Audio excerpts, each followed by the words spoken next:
Ikaw munang bahala kay tatay ah. Aalis na ako para makapunta na kaagad ako sa bundok. Sige kuya, ako po munang bahala kay tatay. Basta kuya, mag-iingat ka.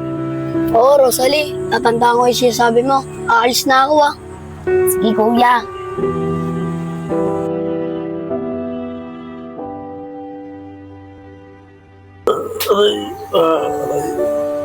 Oh, Rosalie, anong oras na ba? Tay, hapon na po. Hindi pa rin po gumigising si Kylie hanggang ngayon. Rosalie, tumigil ka na.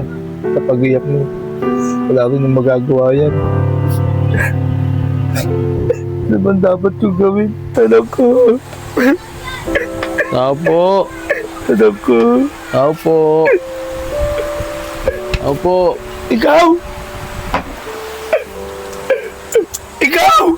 Ikaw! Ikaw may dahilan! Ang dahil sa'yo! Napahamak ang anak ko! Bakit? Hindi mo ba makalimutan yan? Yung nangyari sa atin? Dapat tinago mo lang yan!